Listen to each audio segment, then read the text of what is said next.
So we are set. I apologize. We have this ridiculously long speech I have to give at the beginning. This open meeting of the Triton Regional School Committee is being conducted remotely, consistent with Governor Baker's executive order of March 12, 2020, and the current state of emergency in the Commonwealth due to the outbreak of the COVID-19 virus. In order to mitigate the transmission of the virus, we have been advised and directed by the Commonwealth to suspend public gatherings. And as such, the governor's order suspends the requirement of the open meeting law to have all meetings in a publicly accessible physical location. Further, all members of public bodies are allowed and encouraged to participate remotely.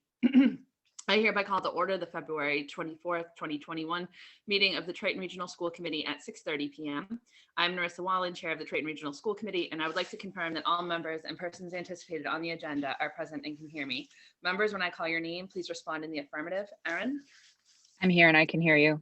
Thank you. Paul Goldner? I'm here and I can hear you. Thank you. Maureen? I'm here and I can hear you. Thank you. Caitlin?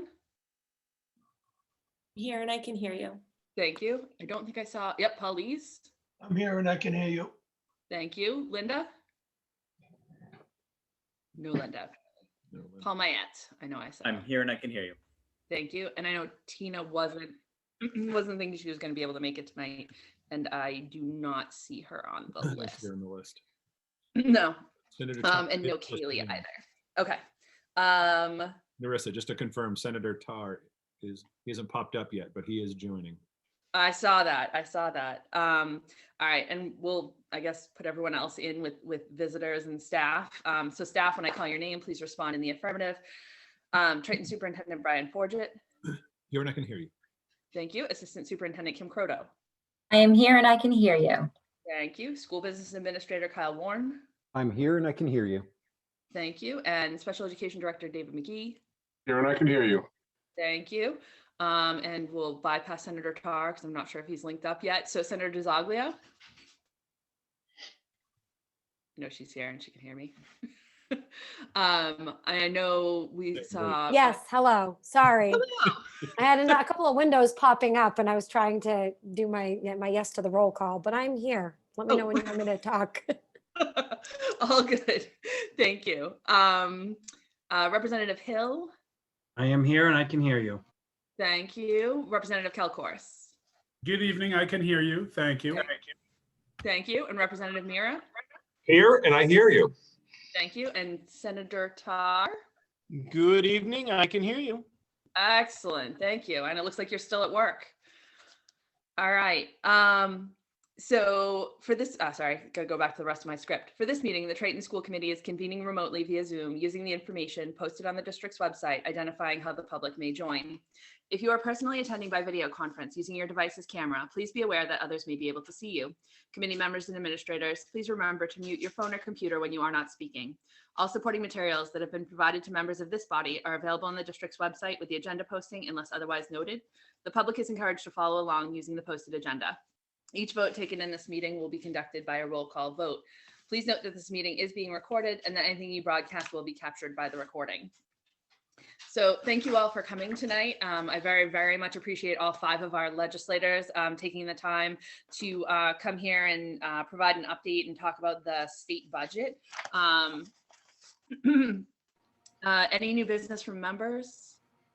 Otherwise, I want to leave as much time as possible for this conversation since we do have that 7:30 hard stop to go into our annual budget hearing. So I'm going to turn it over to Representative Hill, who's going to provide us a quick update on, I believe, the governor's budget and any other matters there too. Sure. Thank you, Madam Chair. And thanks for having us again. I had reached out to the chair because the House Ways and Means is starting to put together its state budget. As you know, the governor just proposed his version for FY22, and starting this Tuesday, the hearings for Ways and Means will start as we start to put together our version of that budget. So I wanted to reach out to you as soon as we could so that we could get some feedback from the committee members on how you'd like to see us move forward. We just finalized the FY21 budget in December. And I think, as you probably all know, the Chapter 70 was pretty well level funded, a few extra dollars, but overall for, the District of Triton, it was pretty much level funded, as was the Special Education Circuit Breaker and Regional School Transportation. Moving forward, however, those numbers have changed. The governor, keeping with the promise that we made when we passed the Student Opportunity Act, wanted to see that we start moving in that direction and continue down the 7-year path that we started. He increased Chapter 70 this year by 19%, which generates about $63,000 of new monies for the District of Triton. And just in case there's any selectmen or any town officials who are watching this, we also saw an increase in the unrestricted government aid. So Raleigh would see an increase of about 20,000, Salisbury, I think 23,000, and Newbury 19,000 in those accounts. The special education circuit breaker law also saw an increase of 22 million extra dollars.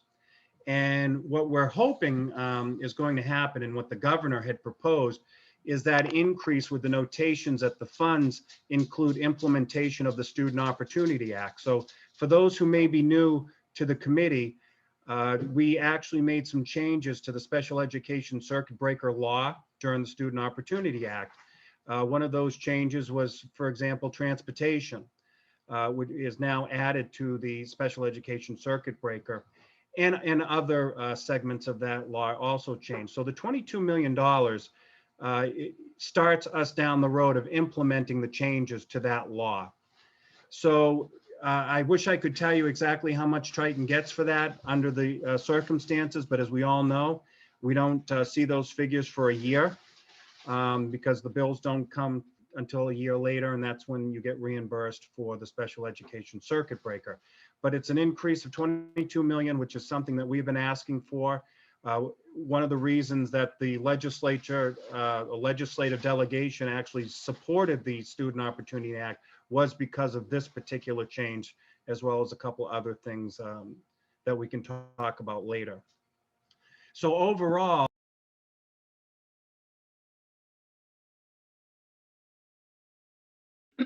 We lost your audio, Brad. There you go. sorry. Sorry.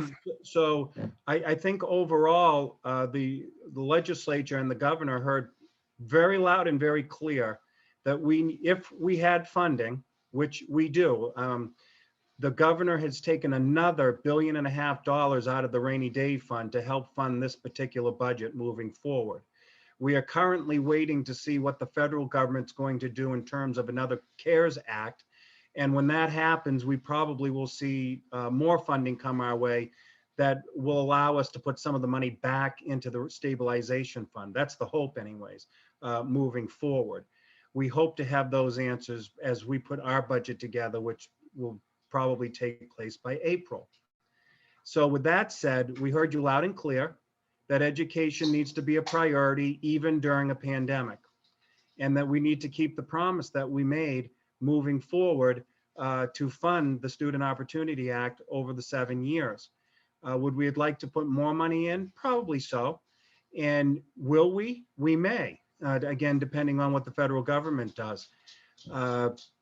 I've been very clear, as I know Lenny and Bruce and Diana and Jim have been clear, that these are priorities for us. And we've been, just so the committee members know, we have been in constant contact with Brian and Narissa and your team throughout the pandemic. As you probably know, the governor recently gave a grant out to help with PPEs and things of that sort, and Triton was a recipient of almost $100,000 of those particular funds.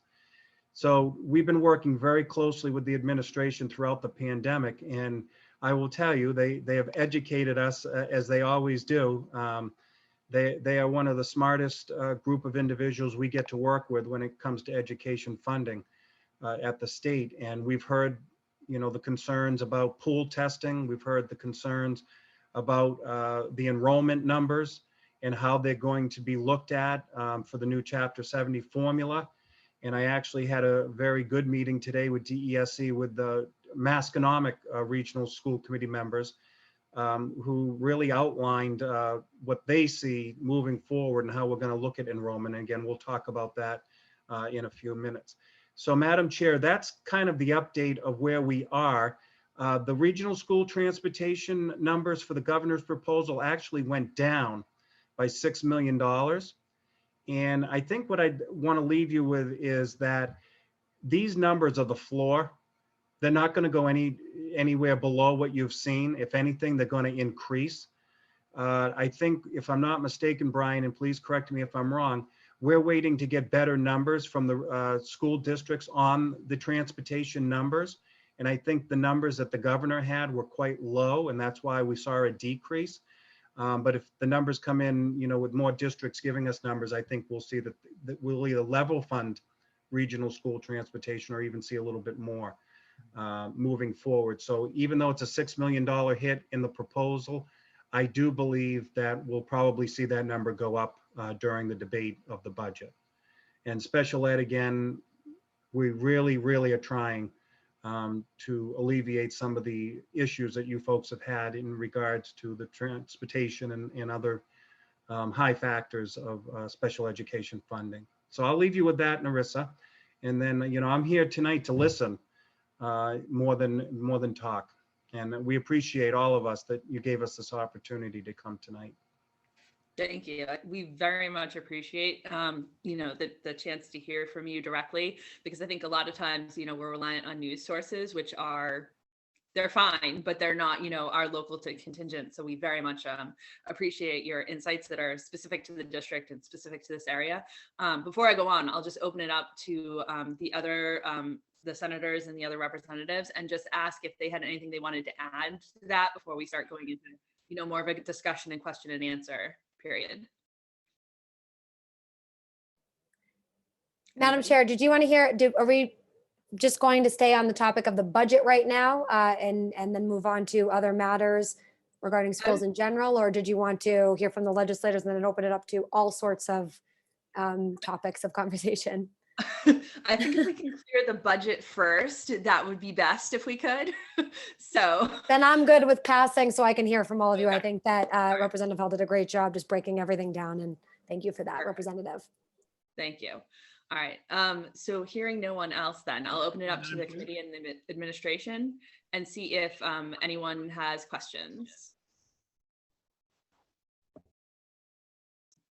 know you guys know how to use hands, so I hate this. I think Senator Tar was trying to chime in there. Am I correct, Senator? Did I hear you? I think I heard you. We always want to hear from you. Madam Chair, I would just add very quickly that one of the significant things that's happening in the governor's House 1 budget proposal is actually reflective of work that was done by school committees and superintendents on the North Shore. And I wanted to flag that. And the fact is, when we did the Student Opportunity Act, one of the things that folks in our area made clear was we needed to give more consideration to the cost of special education, particularly in suburban communities. And this committee and the people on it and the local officials in our area were really at the epicenter of making the argument that our costs were going up, even though our enrollments were going down, because of the increased cost of special education. And I would just point out that were it not for the efforts of the North Shore Superintendent's Roundtable and this committee and others, your cohorts on the North Shore, that change would not have happened. And obviously last year it was very difficult to do in the current fiscal year's budget because of the difficulties we were facing, but we will begin to see the fruits of that this year. Now, we certainly need to fine tune that, particularly around the issues of transportation that have already been alluded to. But I just wanted to point out that the influence of this committee in discussions like this one is very clear in the House 1 governor's budget document. The other thing that I would point out as a sign of optimism is that even though we are facing incredibly difficult economic times, the joint revenue estimate that's been agreed to by the House and the Senate and the administration actually does look for about a $1 billion increase over the revenue that we saw in fiscal year 21, or that we are seeing in fiscal year 21. The caveat that comes with that is we dramatically lowered the revenue estimate for 2021. We are exceeding the benchmarks, but we anticipate that we are going to increase over 2021. Still doesn't get us where we want to be because the House 1 proposal, I'm sorry, is about 0.6% less spending than what we anticipate we will finish 2021 with. So the budget goes down, but not a tremendous amount. And the other thing is that this budget proposal that Brad was making reference to also relies on a very significant draw from the stabilization fund of about 1.6 to 1.7 billion dollars. And that still leaves us with revenues or resources in the stabilization fund, but it points to the fact that our ability to do one-time things to be able to balance the budget is getting less and less as we move forward. Now, the game changer in all of this will be if we see a significant stimulus package come out of Washington, which could change the budget picture dramatically based on the numbers that we've been hearing so far. But as we all read the newspapers and watch radio and television accounts of what's happening, we know that that is a very uncertain proposition. However, if it is to come to fruition, it will change the budget picture significantly. Understood. It feels like this time last year, I think that we were having the conversations about we're all waiting on the Fed.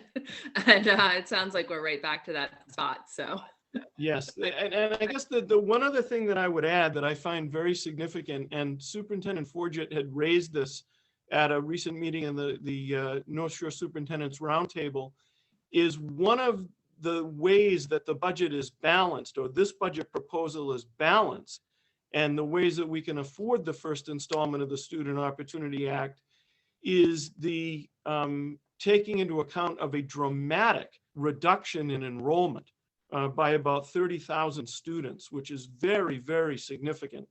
And we know that at the best is a very short-term situation. And I hesitate to call it best because it's not good that we've had that reduction in enrollment at all. But what it does do is postpone, we think, the cost for those students for some period of time. But at some period, we know that they will return back to our public schools in large numbers.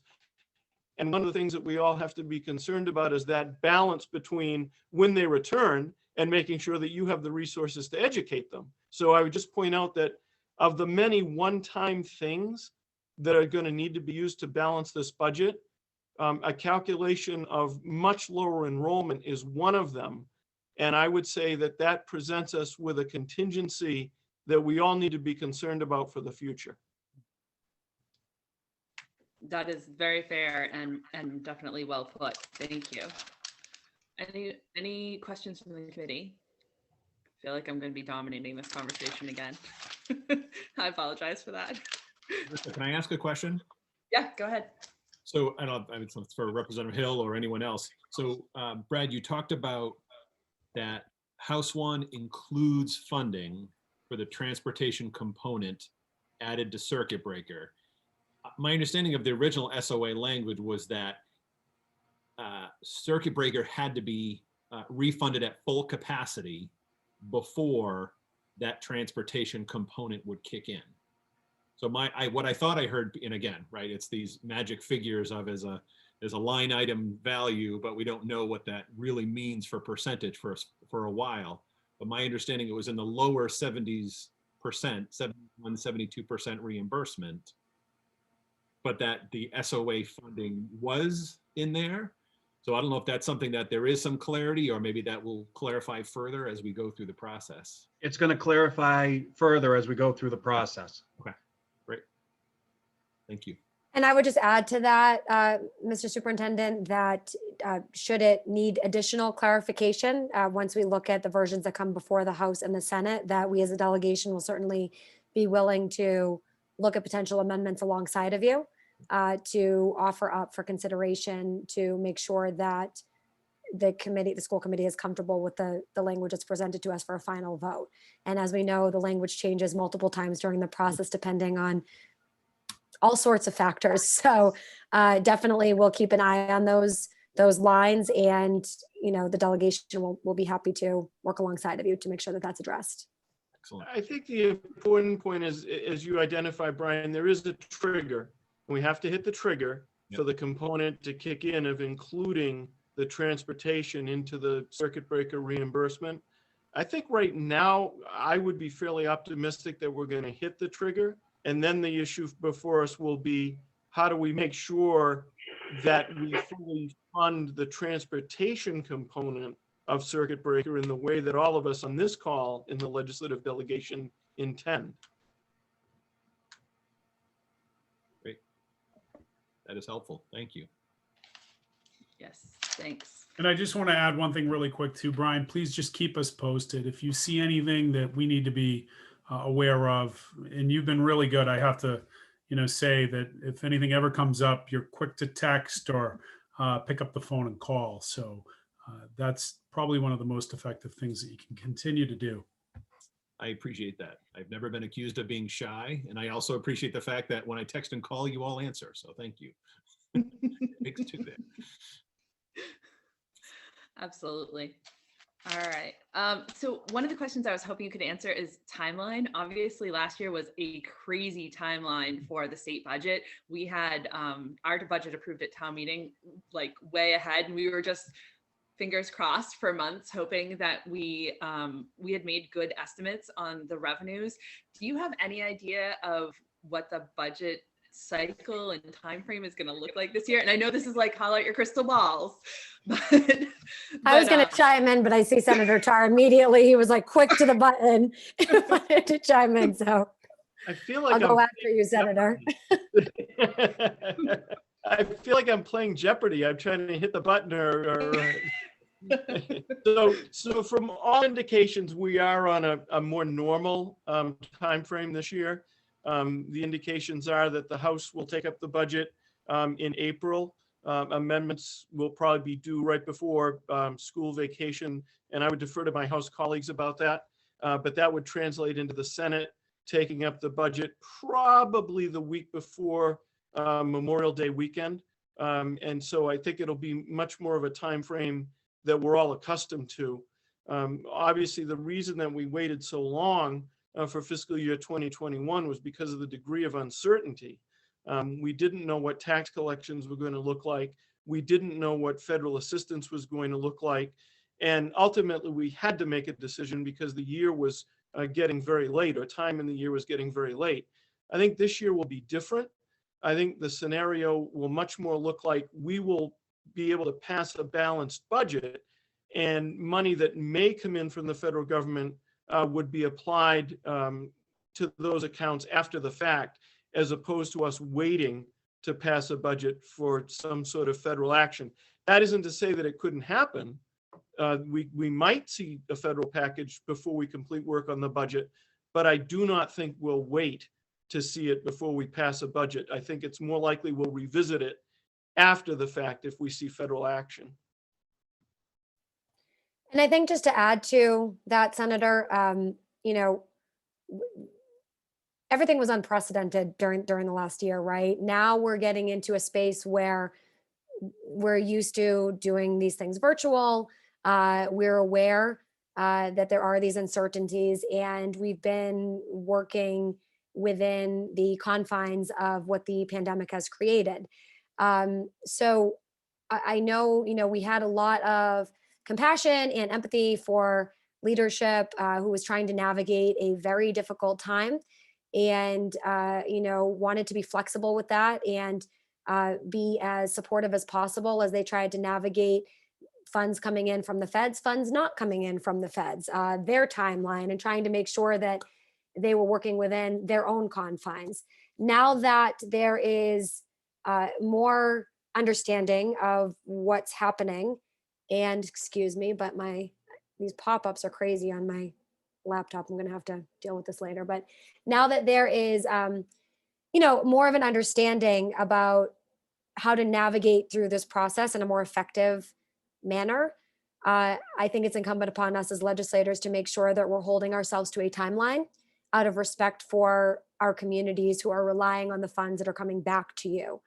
And I know that this delegation is committed to doing that. We did it during the last year. We've done it, over the past several years. But I think that maintaining that grace and flexibility with our leadership team and with the administration, alongside of making sure that there's accountability and transparency about what's happening, so that you have the tools and the resources you need to be able to make the important decisions that you need to make within the community.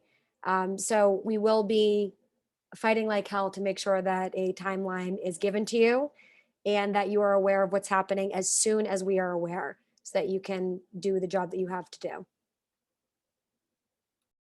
Thank you. I very much appreciate that. I mean, we were all working through uncertainty last year. So I think everyone was very understanding, but it really was that moment where we didn't know if, the revenue projections that we had built into the budget were just going to drop out on us. And that was a tough thing to go through, not knowing, if we're going to be literally opening schools and making giant cuts, because that was definitely a concern last year.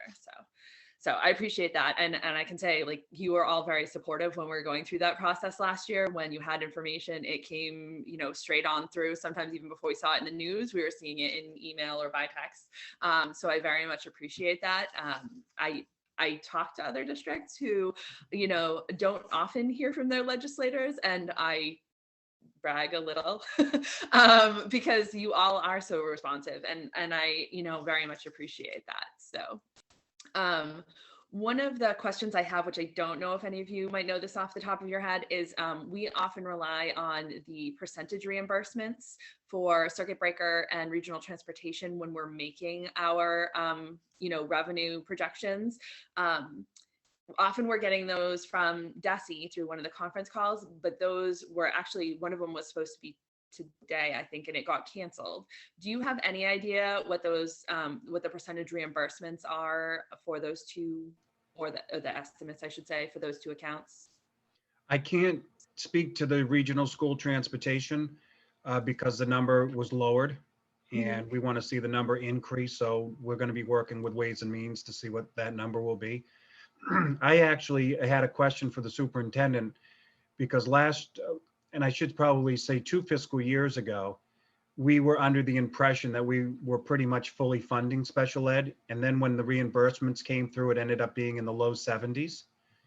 Has that been the average over the last 2 fiscal years? Because we have been told when we've been passing the budget, and I'm being honest with you, that we're in the 73, 74% range.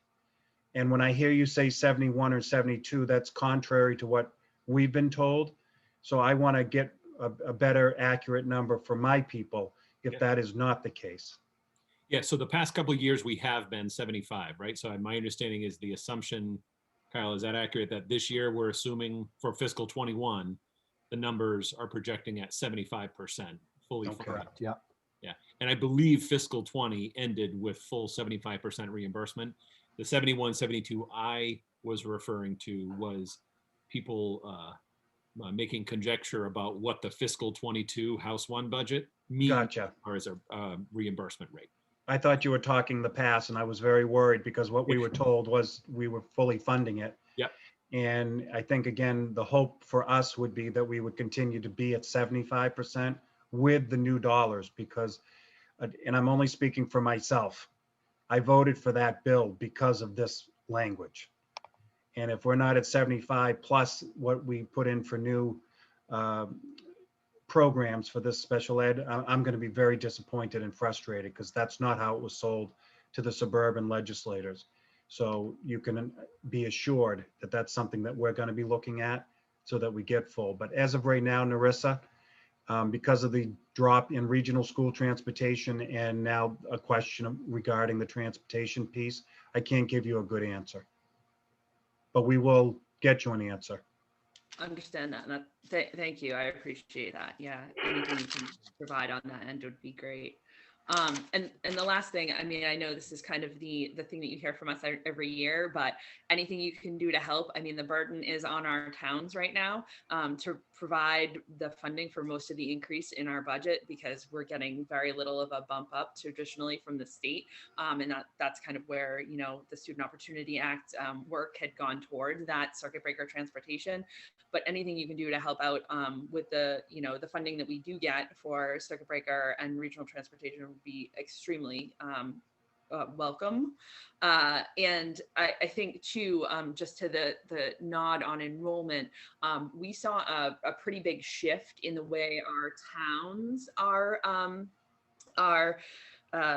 assessed based on their allocation of our students. Raleigh saw a significant dip this year, we believe in part due to students going to private schools that will probably be back at some point down the road. We provide the assessments to our towns and they then base their budgets off of those assessments. So changing those late in the game is very difficult for all of us. So I would just ask if there is a consideration of changing the way that enrollment is looked at for this budget, that that we could know about that as early as possible with any form of certainty that you have, if you believe that that's going to happen, so that we can kind of take that into account as we're going through our process, because it's a major thing to deal with as those shifts tend to happen. I think the difference between the lowest town and the highest town this year, based on our tentative projections, is about $600,000–$700,000. So it's not small numbers when we're talking about potentially taking part of that based on going back to an enrollment maybe from last year and shifting that around. So I'm hesitant to say what I'm about to say, but you need to hear it, because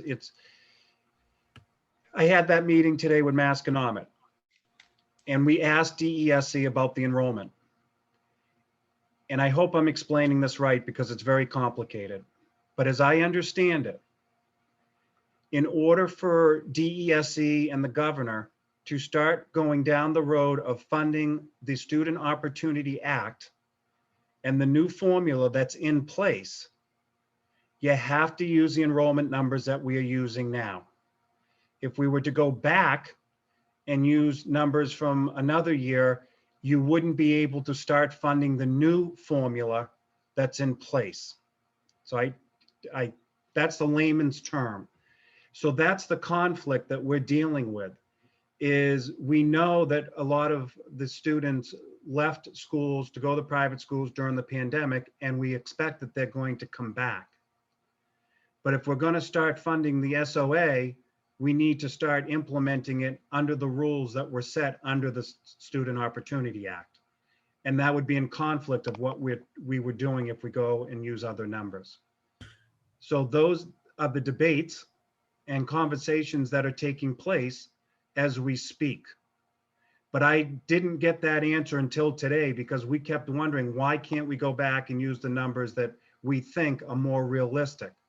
Well, in order for us to start down this path of the SOA, we need to use real enrollment numbers as they have been given to us. So just food for thought as we move forward. But that's what came out of DESE, because I asked specifically, are we talking about this? And they said, well, if we're going to do that, then what the governor has proposed to start funding this SOA would not happen. I hope that makes sense to the committee members. And Madam Chair, I'm glad that you raised that issue, because that's something that Superintendent Forget brought up at our annual superintendent's roundtable meeting. Was that a week ago, Brian? I think roughly 2 weeks, a year. It was recently. Time's a blur, but yeah, I think it was 2 weeks ago, 2 Fridays ago. Yeah. Is there any way either one of you could perhaps email us that projected number? Are you looking at for old enrollments for last year? Yes. Yeah. Whatever that difference would be. Yeah. And I have to say, it's more of a matter of consistency for us, I think. I mean, Brian can maybe, spell this out a little bit differently, but I think it's more about knowing early what numbers would be used than necessarily needing to switch back to last year. I don't know if you had. Okay, I understand. Thank you. Yeah. So the issue is, it's going to mean Rowley had the largest decrease this year, which means when the numbers, we assume, true up in fiscal 22, and those are used for fiscal 23, Rowley is likely going to see the opposite effect, which means Salisbury and Newbury saw a commensurately larger increase this year than they maybe should, and then Rowley saw smaller. But it makes for a challenging situation last year. But it's a swing of roughly 168 students district-wide. Okay, thank you. And that seems to me to be sort of one half of a two-part challenge. I mean, one is how it reflects the regional agreement and accounting for any budget increases. But the second piece is when this influx of students is going to happen that are returning, because if we don't time this right, you're going to have all these students come back, but not the budget to be able to accommodate them. And that's something that I'm very concerned about. Absolutely. Yes, thank you very much. Any other questions from the committee? Those were kind of the big points that I had written down. All right, Senator DeZoglia, I had a feeling that you wanted to jump right in here and talk about something other than budget. So I'm going to open that up to you. I just wanted to just open the question up to the committee about your feelings regarding the most recent news on going back to school from the governor's press conference. And I just wanted to hear from you on that. We got the news. It's been very busy. We've been all going nonstop pretty much regarding the vaccine rollout, so on and so forth. But I know that news did just land, and I just wanted to use this as an opportunity to get feedback from you on that particular matter, and then, potentially have a conversation afterwards. Absolutely. So I think the committee has had no chance to talk about this yet. We sent them out the information as it came to either me as the chair or Brian as the superintendent. So I'll open that up to the committee and see if anybody wants to start that discussion. If not, I can I can kind of jump in. But anybody? All right. So I guess I have lots of feelings about this. One of them is it is from what I'm hearing as far as timeframes and talking about the beginning of April, it is a big change in a short period of time for something that we've had very limited time to plan for. I mean, we're talking about, basically a matter of weeks here if they're talking about the beginning of April. And, we've budgeted and planned kind of up to the point where we're at. And now this is a huge change when we have to talk about staffing. We have to go back and survey the students and families and determine, where they want to go, since it looks like they're, from what I've heard, that there are going to be 2 different shifts at places. If this goes through, they could shift to a remote academy, which we have, and we have about 300 students roughly in it right now, or they could shift to a full in-person at the elementary and then for later down the road. And that's a very tight time frame, I think, to get all that done and get all that settled. And I feel that it's a lot of disruption for students that have been very much disrupted already this year. And that's a huge concern for me. When we moved from remote to hybrid in the fall, that caused a lot of shifts with, especially at the elementary and the middle school, for students who their teachers were. So we're talking about in April, on very short notice, potentially telling students, I think, that they may have to move again, and they may have to start with a new teacher with basically 2 months left to go in the school year. And that, knowing that teaching is so much about the rapport and the relationship, and it's about a sense of trust, I worry about what that's going to do. I hear the concerns about mental health, definitely coming from the governor and Commissioner Riley, but I wonder, what are we doing to students if we're putting them in a situation where, even if they're hybrid now and they stay full and they go fully in person, they may have to change a teacher. And if they're in hybrid now and they choose to go remote, they may have to change a teacher. I don't know if we would have to change remote academy teachers with the students that are already there, but staffing is a big concern because it's tight anyway. It's very tight here, the way staffing works. And there's only so many people, right, to put those students in front of, and having to change that in the middle of the year, or really at the end of the year, that's one of the things that I think bothers me most about this. Personally, I'm concerned about teachers not being vaccinated and their level of comfort in the classroom, because we also know that teachers are only as good as their comfort level. If they're distracted, if they're worried, that's going to detract from their teaching. And we've definitely heard from our teachers that many of them intend to be vaccinated. I know the superintendent has been working on trying to figure out if we could set up a local vaccination clinic for all the staff here. At the point that we get to that step in the phase where that would actually be allowed, which I think is a wonderful thing. But if we're not there yet and we have students coming back full time in those classrooms, I just wonder where the level of focus can be for the teachers as they're trying to adapt to this new normal of having students more students in their classroom, and doing it unvaccinated, knowing essentially that that's on the horizon, but it may not have gotten here by the time that they have students going full on in the classroom. I have concerns about 3 feet versus 6 feet, in particular that the CDC is indicating that we are a high risk county at this point, and that we should be, it specifically says in their grid that 6 feet is required social distancing, and the state is telling us 3 feet. And I think as a school committee member, that's a really hard thing to be caught between two organizations saying two very, very different things. And I'm sure, as has happened before, there's going to be people who want to go one way and people who want to go another way. And I just wish there was one clear message that was happening here, because it's really hard to be stuck in the middle and have two competing voices, both of whom we should trust, and have them saying two very different things.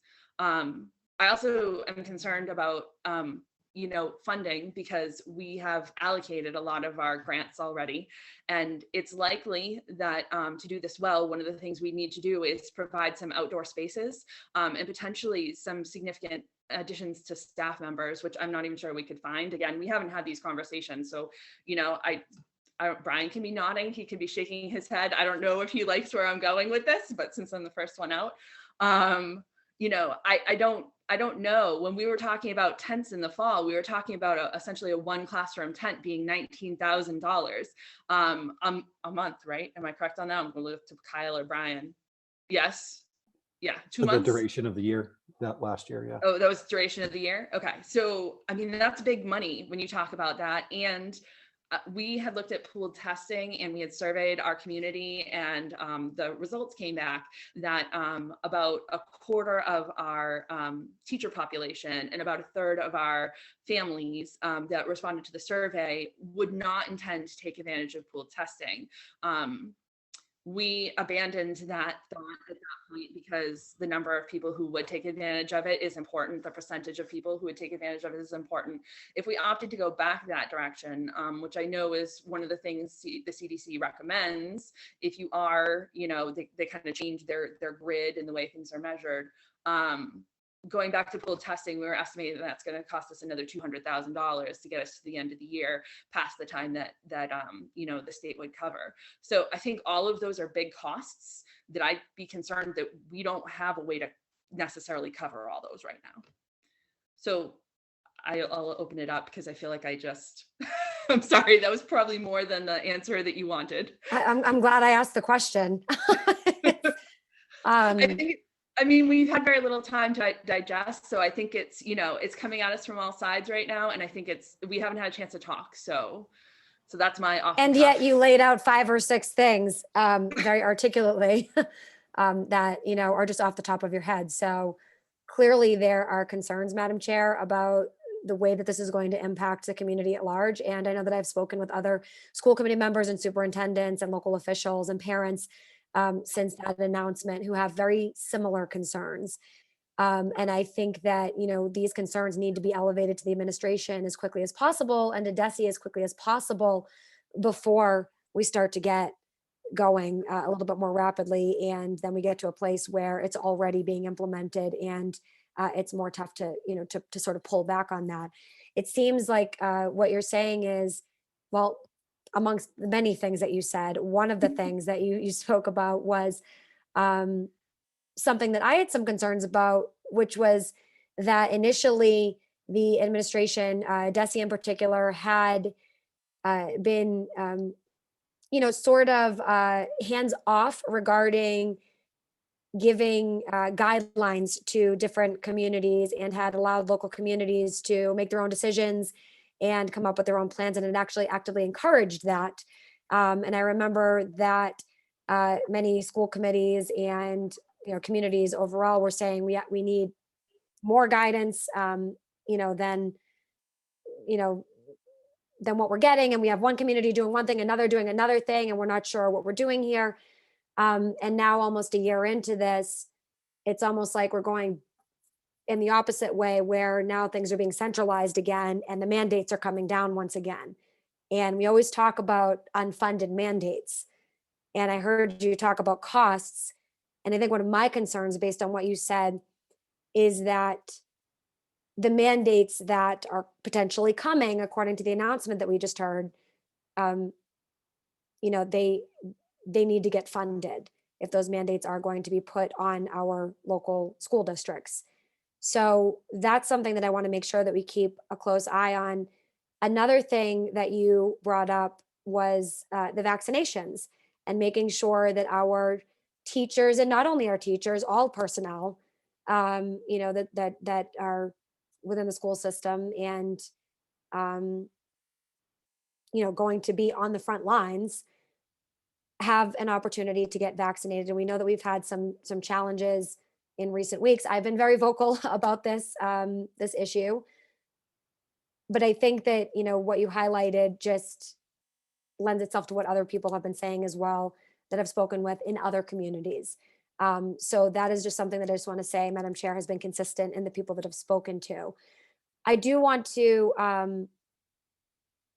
talk about just very briefly, and then we can move on. I'm sure other people have something to say. I did speak with some colleagues and some friends in the community that were talking about how Johnson & Johnson, by the second week of March, I believe, and feel free to nod your heads if you've heard this, but they are supposed to be shipping about 20 million doses of their vaccine by mid-March, and simple math puts that at about 400,000 doses per state.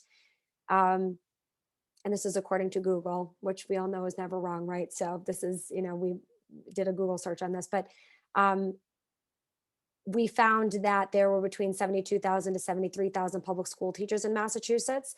So we were talking about the potential to come together as legislators and as local school committees and advocates for the schools to make sure that teachers and all personnel in the public school system were elevated into that conversation, to make sure that when those doses do come to Massachusetts, that the fact that you all are the frontline workers, that you would be considered for those potential doses. And those doses, by the way, are given in one shot and not two.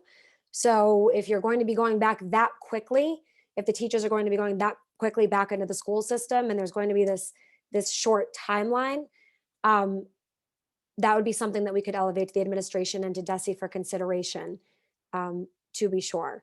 And I just wanted to throw that out there to you for consideration. Again, this is something that we've just been talking about within the last 24 hours or so since the announcement landed yesterday. And we'll keep looking at creative potential solutions to some of these challenges. But I do want to thank you for raising some of those things, because it's not, something that just you've raised, Madam Chair. It's something that I think that people have questions and concerns about, and that we need to continue the conversation about. So thank you. I think Paul's been raising his hand for quite some time. And I was just going to call on him next. Okay. Thank you for noticing him. Just to start, wanting to tag on to something Narissa was saying real specifically. My daughter has been remote all year. She's in kindergarten. She just turned 6. And so she's had 2 kindergarten teachers so far. When the district was in the full remote model, she had 1 teacher based out of Newberry Elementary. And now her teacher is based out of Salisbury Elementary. So if we were to shift again, I would say she's almost certain to pick up a 3rd kindergarten teacher. And it took 2 months both times for her kindergarten teacher to get to know her. to learn who she is as a learner. Oh, we lost your audio, Paul.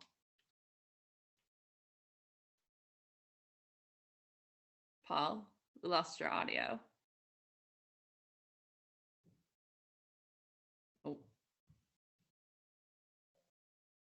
Teacher to get to know there you their go. You're back. Okay. We don't have video, but we have audio now. Yeah, I turned off the video to try and stabilize. Okay. I was just gonna say, it takes the amount of time that's left in the end of year from April to June for a teacher to get to know their student well enough to boost their learning. And if students are getting a second or a third teacher that late in the year, it's not going to work very well. The other thing I wanted to say was about, the recent case study out of Georgia where teachers have been at the center of some schools. There you go. You're back. The case study out of Georgia matches our experience in Triton, where teachers have been at the center of some of our in-school transmission, and getting teachers vaccinated is really important to bringing more students back into the building. Thanks, Paul.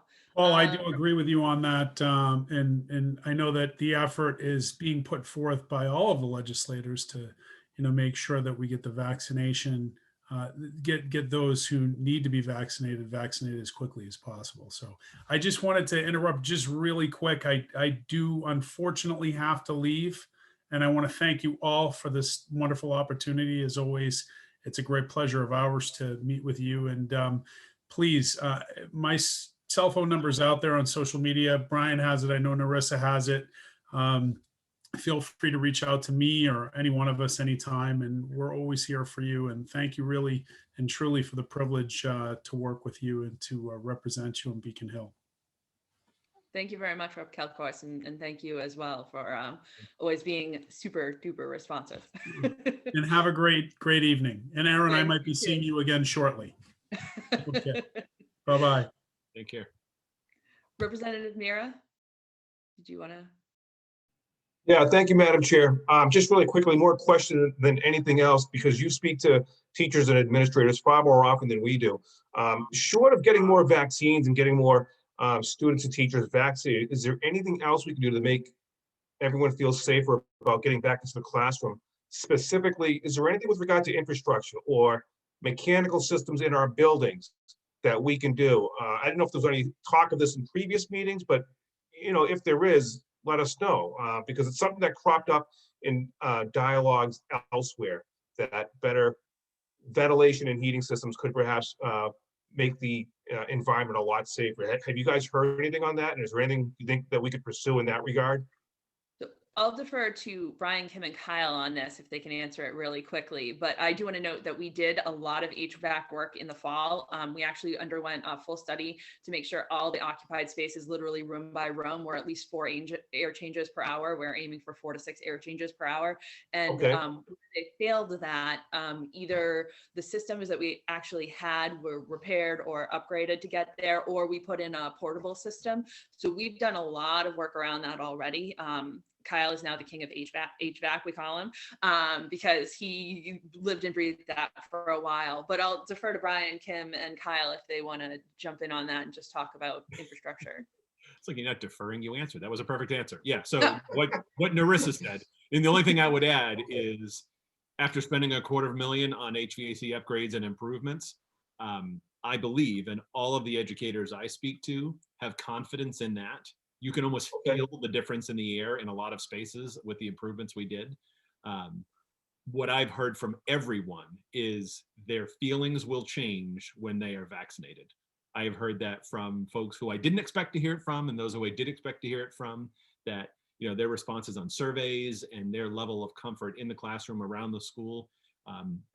Almost everyone I've spoken with, they feel like that changes drastically once they have their full vaccinations.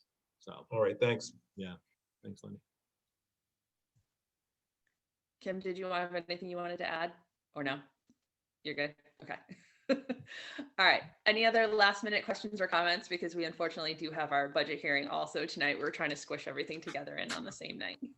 No, we just want to thank you for letting us come on board tonight and get us this information. It's going to be very helpful as we put our budgets together.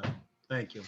Thank you. This was, it was tremendously valuable to us as well. So thank you to Rep. Hill and Rep. Mira, who are left, and Senators DeZoglio and Tar for taking the time tonight, and for taking the time always by email and phone to be able to respond quickly and get the information that we need, or at least work toward it, and for being willing to sit with us in some cases. I know, you know, in the past we've spent, even in small groups with just, you know, me and Brian and a few of you, to just really sit down and hash through some of these issues that we've had going on. So I very much appreciate that. It's been a great relationship. And like I said, I do brag a little when I talk to other districts about the relationship that we have with our legislators. And I think that's fabulous. And I very much appreciate it. So. And Madam Chair, we brag about all of you, just to let you know. We have the best regional school district. I would just add to what Representative Hill said. If we could plan to just circle back with one another as we're going through the budget process, when the House does their budget, when the Senate does our budget, if we're doing them simultaneously, just to make sure that we are looking at those lines that we talked about, where there might need, you know, we might need to do some clarification work. Definitely want to make sure we're on the same page regarding that. So let's just plan on being in touch during those weeks. Absolutely. That Okay. sounds wonderful. Great. Thank you. Thanks. Thank you, Thank you. Senator DeZoglio. Thank you very much for this opportunity. We do brag about you quite frequently, and we look forward to staying connected with you as the budget moves forward. Absolutely. Thank you so much, Senator Tar. I appreciate it from all of you. We do have to move on to our budget hearing tonight and hear from our constituents who are going to weigh in on our tentative budget. But I appreciate your time, and I'm sure we'll talk to you all soon. Have a good night. You too. Thank you. Take care. Thank you all. All right. I should say thank you to all the staff members too, because they all had quite a few staff members on here who are spending their Wednesday night with us as well. All right, moving on to the public hearing of the fiscal year 22 tentative operating budget. There is Annex 1 if you're looking at the agenda packet, or for those of you who are in the public, if you go out to the Triton website, and you can go either about district budget or Google just the fiscal year 22 district budget, that will get you there. There is a number of tabs up there. One of them will say the tentative budget, and that's specifically what we're going to be talking through tonight, and what the public hearing will be about. We're going to open that with an introduction from the superintendent, who's going to walk through kind of the high points or the major differences in that budget. And then we'll move into the actual hearing part afterwards, and I'll provide you the guidance for providing commentary on the budget at that point. Over to you.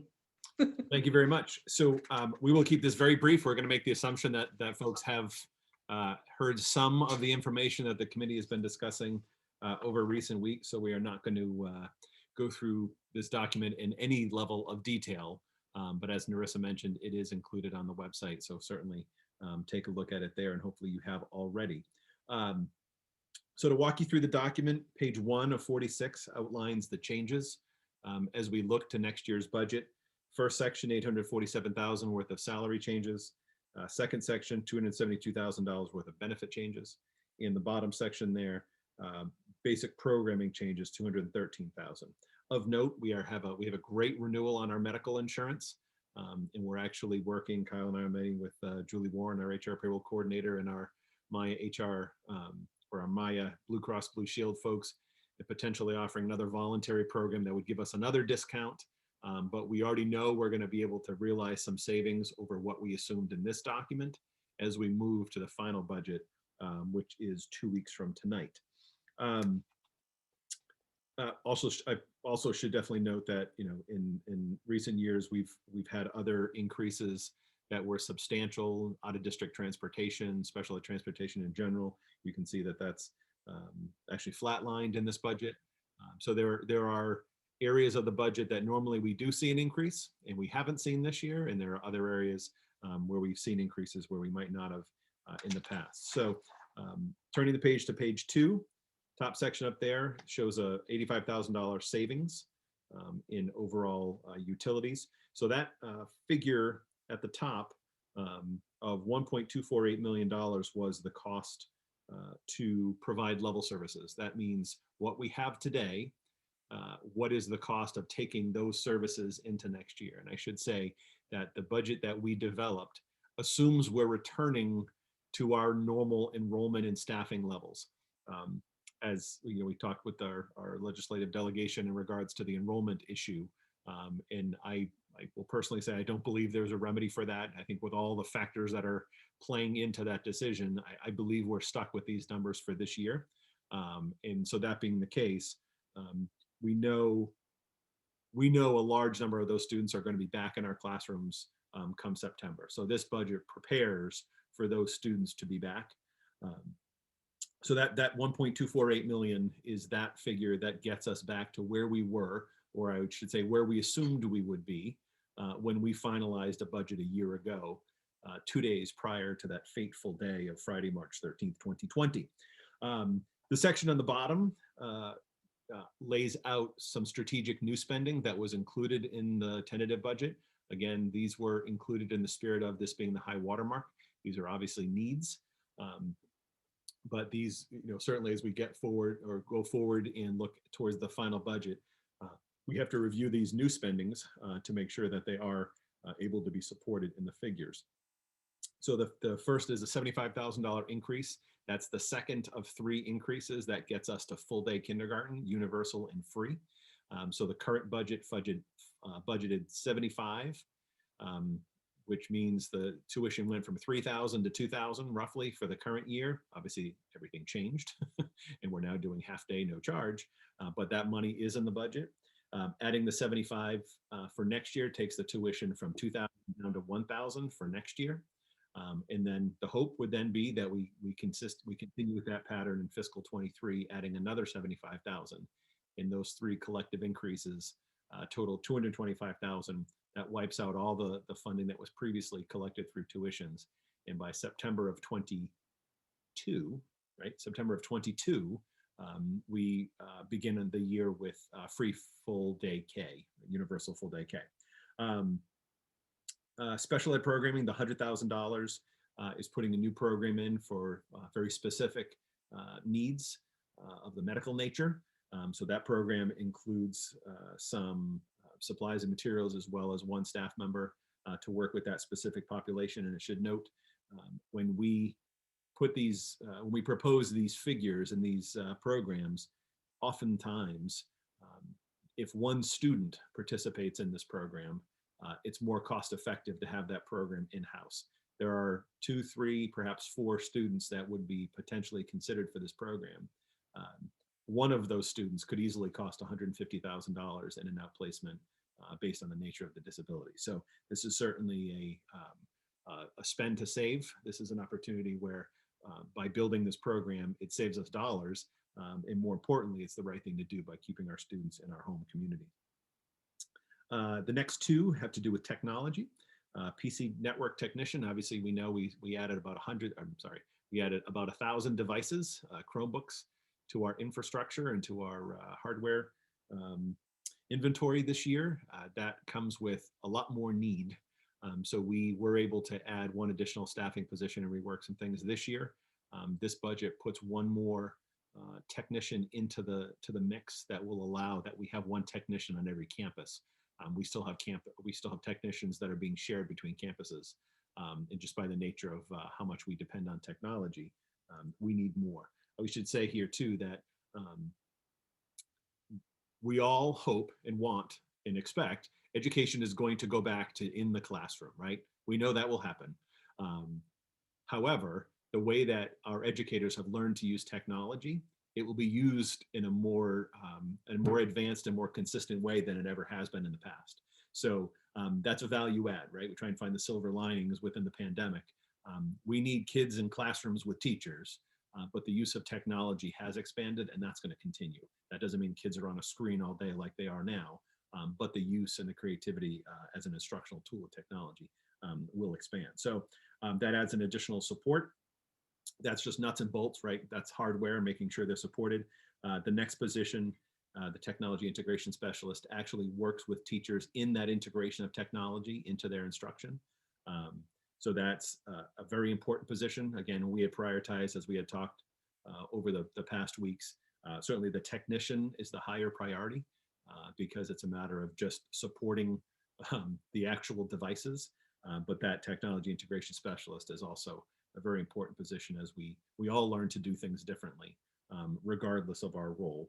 And then the final new position down there is a health and wellness coordinator. That is, we'll be focusing on, and Kim spent a lot of time talking about this with the committee and outside the committee. There are standards that we need to address better. And there are things that we need to do to update our general health and wellness curriculum. And certainly now we know more than ever, we have a social, emotional, and mental health challenge on our hands as we have returned to school.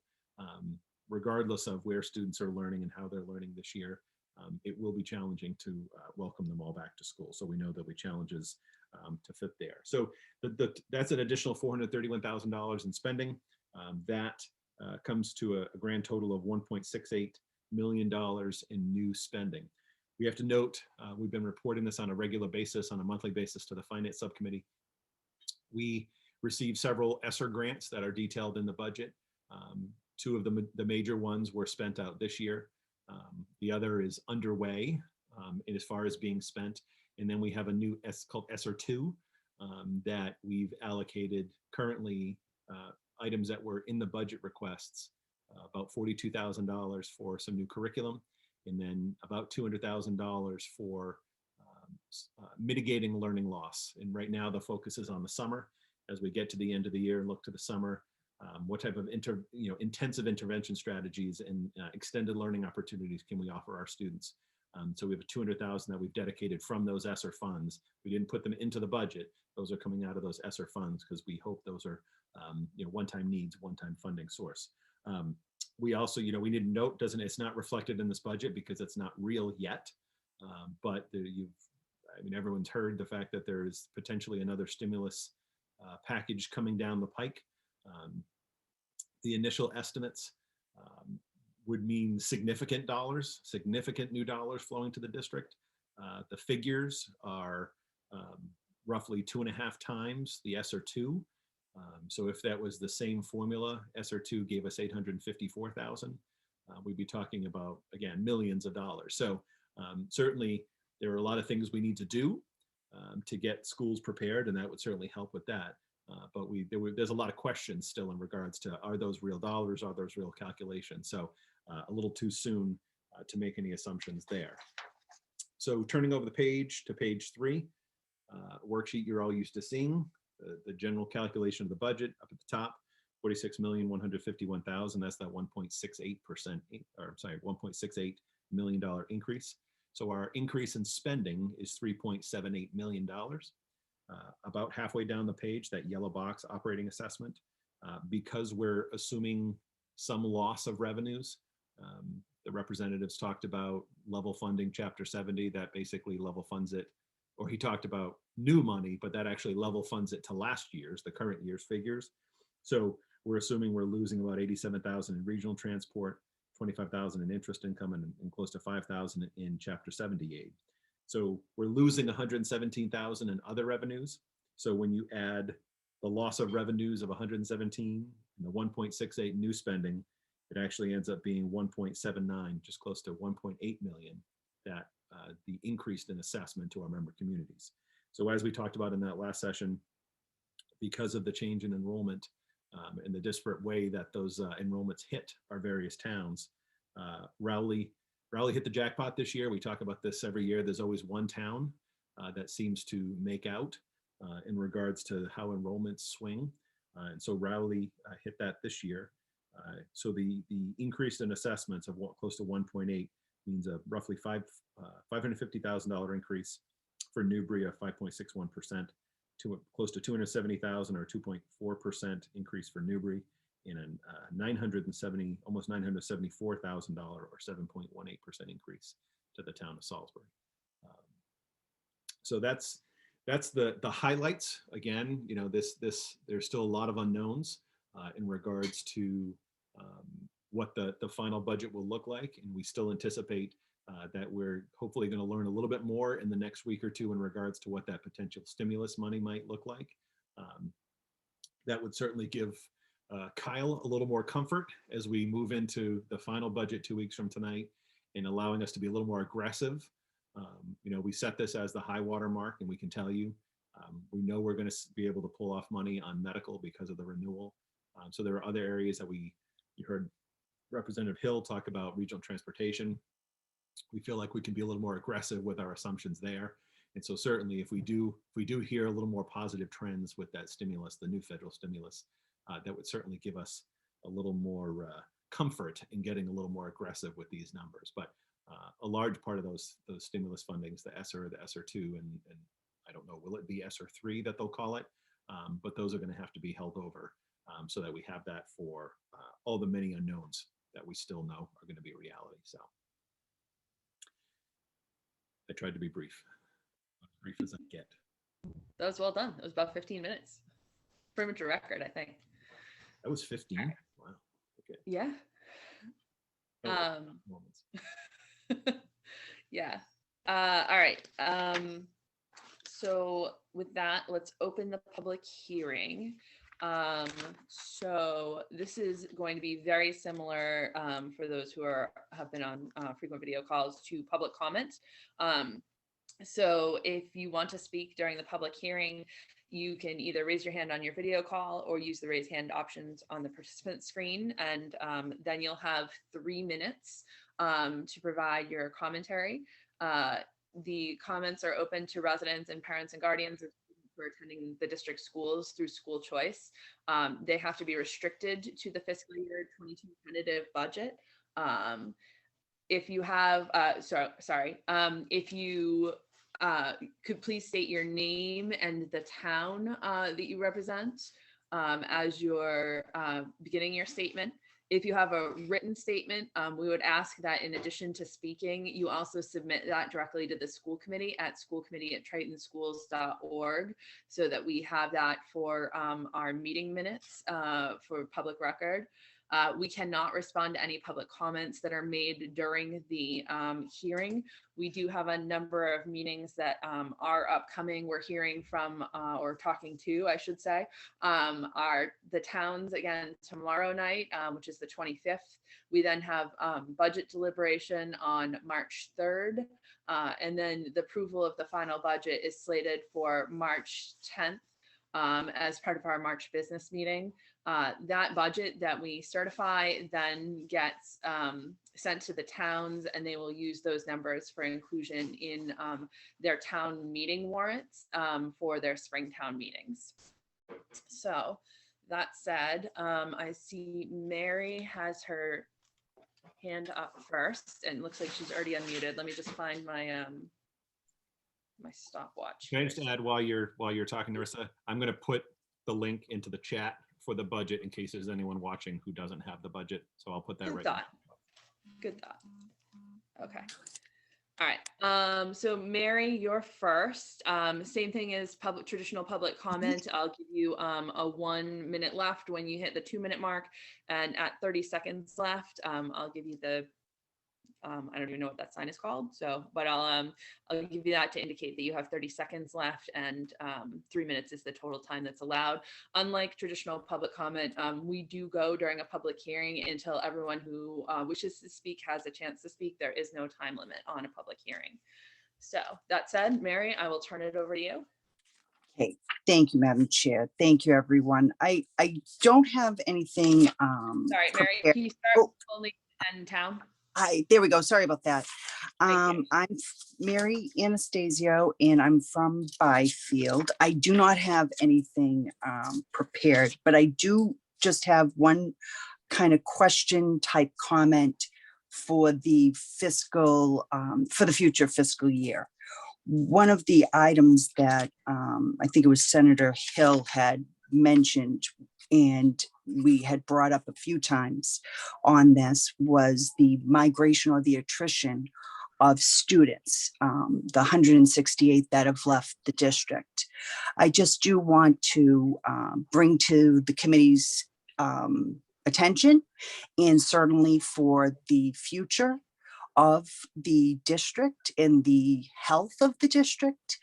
I know that other families are looking at the fiscal 22 budget year in attendance. So I think that they're definitely going to be watching how we as a committee and a community handles the governor's recommendations and working to resolve some of the actionable items for a little bit more in-person learning in this year. So I'll leave it at that, because if the hope is that these families are going to come back, I don't think that that is. I'm going to So, ask thank your comments to the fiscal year 22 budget, please. You Yeah. can continue. On. No, A minute. I'm sorry, I misspoke the year. I looked at on the printout that I have, it said 21 at the top, but it does say 22 down at the bottom. So that's my my bad. I printed out the wrong budget year. My bad. Okay, thank you. Anyone else who wishes to speak? Just gonna scroll through screens here.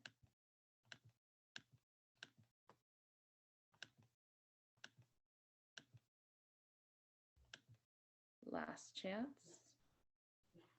All right, seeing none, we will have a meeting with the towns tomorrow night. So that's the 25th at 6:30. And the agenda is already posted for that. They will be meeting on the 3rd of March. That one will be at 7 o'clock. So that budget will be, or that agenda will be posted probably late next week. And then again, we have the March business meeting that is coming up. That will be on March 10th, and that will be the final budget vote for this. If there are people who did not get a chance to make it to tonight's hearing that do want to send in commentary on the budget, you can send that to schoolcommittee@tritonschools.org. Is there anything else I need to add, Brian, before we adjourn? I do not believe so. All right. Excellent. Can I get a motion to adjourn then, please? I'll make a motion to adjourn. Maureen, thank you. I'll second it. Second from Linda. All right. I need a roll call vote. Sorry, any discussion? Didn't think so. I need a roll call vote, please. Erin? Yes. Thank you. Paul Goldner? Yes. Thank you. Maureen? Yes. Thank you. Caitlin? Yes. Thank you. Paulise? Yes. Thank you. Linda? Yes. Thank you. Paul Mayette? Yes. Thank you. And I'm a yes as well.